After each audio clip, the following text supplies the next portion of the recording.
Beetroot সবজি খেতে অনেকেই পছন্দ করেন না, কিন্তু আজকের এই সিম্পল রেসিপিটি সবারই ভালো লাগবে।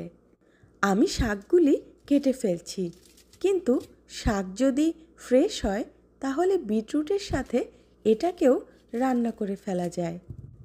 বিটরুটগুলিকে ভালো করে জলে ধুয়ে এখন আমি পিল করে নিচ্ছি। বিটরুট কাটার সময় সবথেকে মজার ব্যাপার হলো এটা খুবই রং ছড়ায়। আপনার হাত থেকে শুরু করে আশেপাশের সবই কিন্তু একদম লাল রং হয়ে যায়। এবারে আমি বিটরুটগুলিকে কেটে নেব একদম ঝুরি ঝুরি করে। যত ঝুরি ঝুরি কাটা হবে খেতে ততই মজা। কড়াইতে তেল গরম করে এখন আমি বিটরুটগুলিকে দিয়ে দিচ্ছি ভাজি করার জন্য।